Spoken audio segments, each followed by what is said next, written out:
Hey, if you're like so many of us, you work hard, you sacrifice, and you finally get out of debt. And when you do that, you feel this huge sigh of relief. It's a level of freedom. But then somehow, maybe just a few months later, you find yourself back in debt again. But what if that frustrating cycle could finally be broken for good? Well, I've got some answers, and I'm going to share them with you on today's show. Hey there, and welcome back. My name is Ralph. This is Financially Confident Christian. Before I even get started today, I've got a very special thing I want to bring to everyone's attention. Today is my 25th wedding anniversary. Yes, 25 years. My wife has gotten her angel wings to put up with me every day.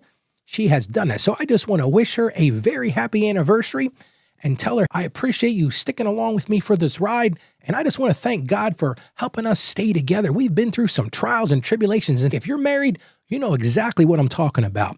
But sweetheart, I just want to wish you a very happy anniversary today. It also happens to be my birthday, and I'm ticking up there in the 50s. I'm going to tell you how old I am, but I got married on my birthday, so I never forget my anniversary. So quick tip, don't forget your anniversary. All right, well, let's get back to the show today. We're continuing in our series, Breaking Financial Chains. We're studying those 30 things that make people just suffer financially.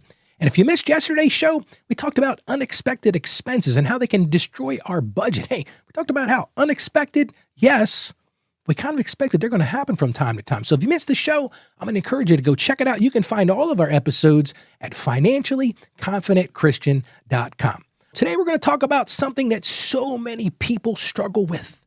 I've had so many people say to me, I've do live shows, I've had people come in for counseling, and they say, Ralph, it seems like I finally get my debts paid off. And then they start creeping right back in. It seems like a month or two after I've paid them off. And I can remember this myself. Let me tell you a personal story. I can remember it like it was yesterday. It's about 21 years old. I was on my way to college one morning. I was a Pontiac Firebird. And my dad had gotten me this for my 17th birthday, but it was sort of my responsibility to take care of it. And I'll never forget, I went down the driveway, a long driveway, top of a hill we were going down, and I got to the road, to put on the road, and my car started just puttering, and just all of a sudden it just died. And off to the side of the road it went. Well, unfortunately for me, guess what? The engine had seized. Well, guess what I shouldn't have done? I shouldn't have neglected doing those oil changes. Well, guess what? My dad hit the roof. So he comes to me, he says, son, he says, we got to get this car fixed. He said, how do you intend to pay for it? And I said, well, honestly, I'm kind of tapped out, Dad. He says, what do you mean you're tapped out? He says, I know you've got a couple credit cards. I said, yeah, Dad, I'm tapped out. I've got those credit cards up to the max.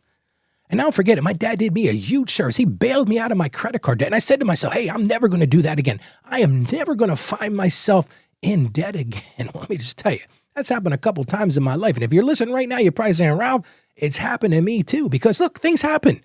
Like me, the car breaks down. You don't plan for holiday spending and you overspend. Or maybe you just overspend in general. You swipe that card and you say to yourself, oh, just one more time, I'm going to swipe that credit card. And if you're not careful, suddenly over a little bit of time, those balances start to go back up. And I had a listener say to me, she says, Ralph, why do I feel like I'm doomed in this cycle forever? I sense that struggle. I've been that several times in my life. But today I want to start by encouraging you to do something. And I want you to really change your mindset. See, paying off debt, that's the first step. But it's not the finish line. So many people think, oh, I'm going to get that debt paid off. And I've crossed the finish line. That's only the first step. Because here's the real problem. It's kind of like a diet. If you don't change your eating patterns, you're going to find yourself going back into being overweight again. I've been there several times in my life. Well, it kind of works the same way with your spending habits. If you don't change your spending habits, guess what's going to happen? Debts are going to return because debt freedom isn't just math. I wish I could say to you, hey, it's this simple. Go pay these debts off and you're going to be done for life. It doesn't work that way. It's a mindset, and bigger than that, it's a discipline. Well, as we're talking about discipline, let's jump right into the biggest discipline book in the world, and that's the Bible. I've got a great Bible verse today. And this one comes to us from the book of Galatians. This is chapter 5, verse 1. It says this, it is for freedom that Christ has set us free. Stand firm then, and do not let yourselves be burdened again by a yoke of slavery.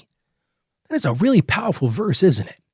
And I can see you right now, you're thinking, man, those debts, they are a yoke of slavery. And see, just like spiritual freedom, We have spiritual freedom. If you know Christ, you've got spiritual freedom. You had that right to make that decision. But to be spiritually free, you got to stay vigilant. Guess what? You've also got to stay vigilant to maintain your financial freedom.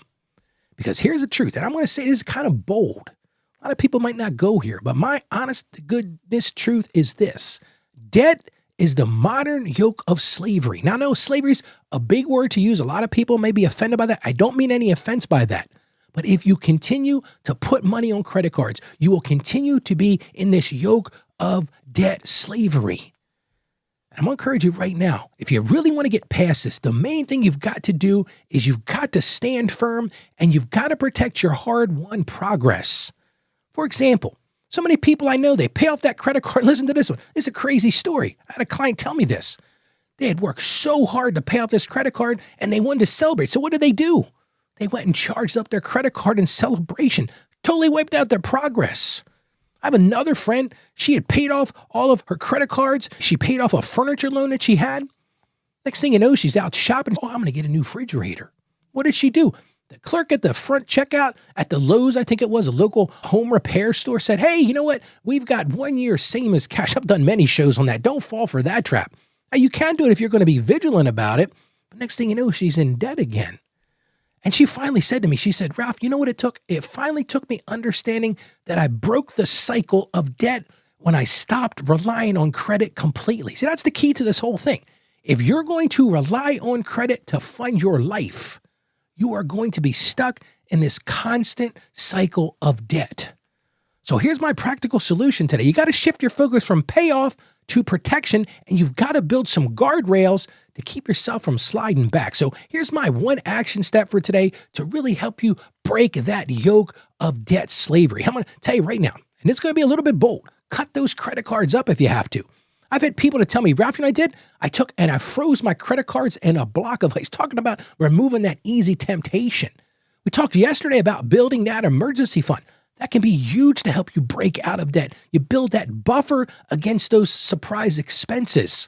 When you do that budget, what I'll call intentional spending plan, make sure you do it with reality in mind. So many people build a budget, they build their pie in the sky, but it doesn't reflect the reality of their lives. It doesn't consider holidays. It doesn't consider birthdays or those unexpected car repairs.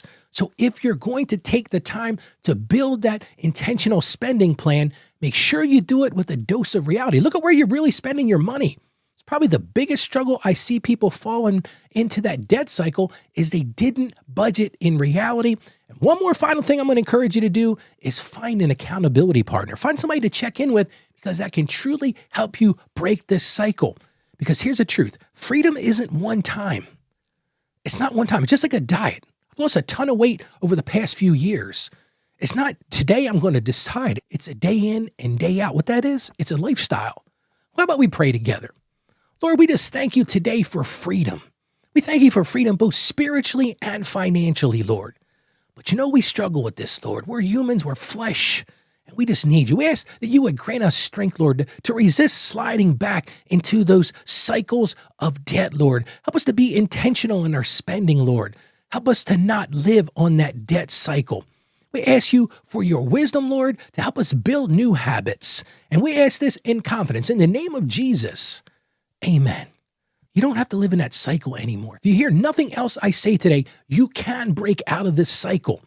What you need to do is you need to stand firm and you need to protect the freedom that you've worked so hard for. Don't backslide now. And while we're here, I want to ask you to do me a favor. If this show is impacting you, if it's making an impact on your life, I want to encourage you to share it with somebody. There's so many people that are stuck in that slavery to debt who could listen to the show and maybe they would get some impact from it. So I'm going to encourage you right now to share the show with them. Just send them a text, send them an email, just point them right to our website. It's financiallyconfidentchristian.com. And here's another special thing that you can tell them. Hey, right now I'm giving away a copy of my book. I just finished writing my third book. It's called Becoming a Financially Confident Christian. And I'm going to give you a free copy of it. Send it to your friends and get a free copy too. Absolutely no strings attached. Just go to the website, financiallyconfidentchristian.com/becoming. Again, that's financiallyconfidentchristian.com/becoming.